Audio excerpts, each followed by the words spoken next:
Hello everyone, my name is Alex and welcome to another video on how to build a microgreen business. Today we'll be talking about the jumping off point, showing you a quick tour of the setup so far, the website, and you can watch a nice microgreen smoothie being prepped during this intro. My goal with this channel is to be a resource to entrepreneurs and urban farmers through tutorials, reviews, behind the scenes content, and honest discussion on real issues with real solutions. So the big question is, how do we go from this to a real business? How do we scale this? How do we grow it?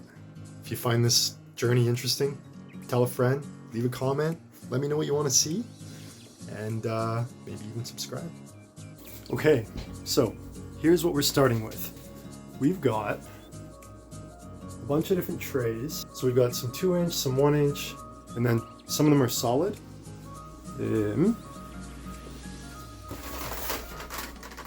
Solid with no holes. And then some of them have perforations in the bottom.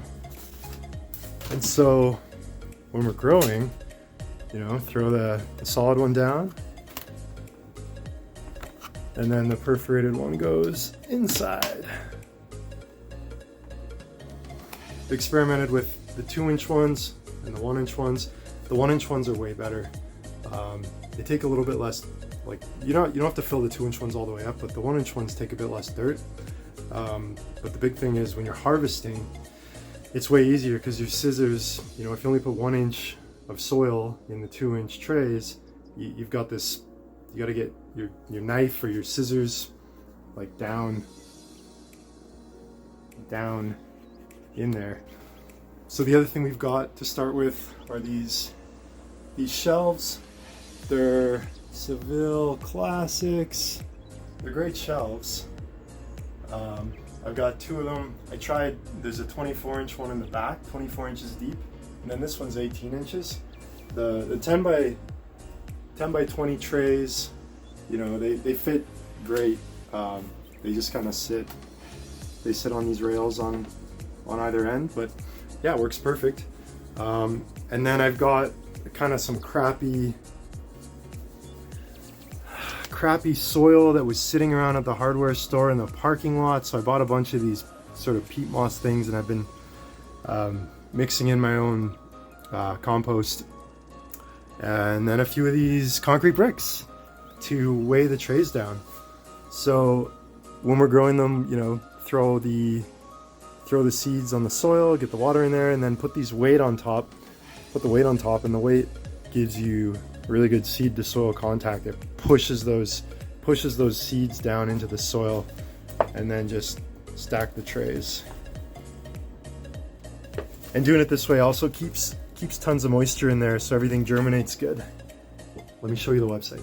I'll just do it on my phone. I do have a screen capture software, but it's a little bit annoying to edit the audio in. This should be fine for now. We'll give you some better quality in the future. Stay tuned. Yeah, so the website it's pretty simple. I mean, it's just everydaygreens.ca. This is the business we're building. You can check us out on Instagram at everydaygreens.ca. I'll put a link in the description. I put a link for this website too, but basically just, free home delivery, microgreens. They're local, they're sustainable. Why eat microgreens? Vertical farming, why it's awesome.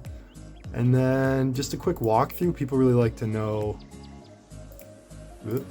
what to expect, so they don't want any surprises, how long you gotta wait, all that stuff. And then for ordering, what I did initially, which is something I want to change, is I put up 4 different species, 4 different crops. But I think what I want to do in the future is, sunflowers are so popular, so we're going to keep those. But I'm going to grow probably more than 4 types, but I'm going to have less products. So what I want to do is have sunflower shoots as a product, have a mix of microgreens and shoots, a mild mix, and then have another mix that's spicy. So we'll do one that's kind of radish or kohlrabi spicy mix, and then we'll do one that's a milder mix. And that way, people have kind of these three options, but I'll also put one if they do really want to order, you know, broccoli, for example, or they really like the pea shoots, we'll have that as an option. But the focus on this ordering page is going to be the three things. So sunflower shoots, mild mix, spicy mix. And then I think that'll really simplify things too in terms of growing, because then we don't have to grow the specific things that people want, and we can kind of pool the microgreens together, and then we just have to grow the right amount of weight. So if one thing grows a little more one week and one thing grows a little less, it'll all average out. And I think at least when things are small and while I'm still figuring everything out, that'll be a great way to get a more even production. But we moved houses, my wife and I had to shut everything down. It took us a few months. We did some renovations, we did all kinds of stuff. And so the greens weren't growing. So when I shut everything down, I had this WordPress site where, you know, people can go in, they could place orders.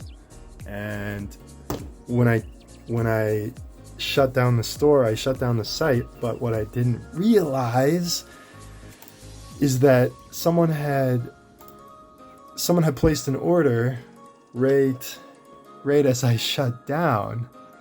It must have been, you know, it must have been just the perfect timing. And this order snuck in and I didn't notice it until now, months later. When is this? August 30th, and we're January 2021. Oh my God. So, this person, I'll blur her name out because privacy, but they placed this order and then they canceled the money transfer a week later because they didn't hear anything and they didn't get any greens. So I guess, what do you guys think we should do?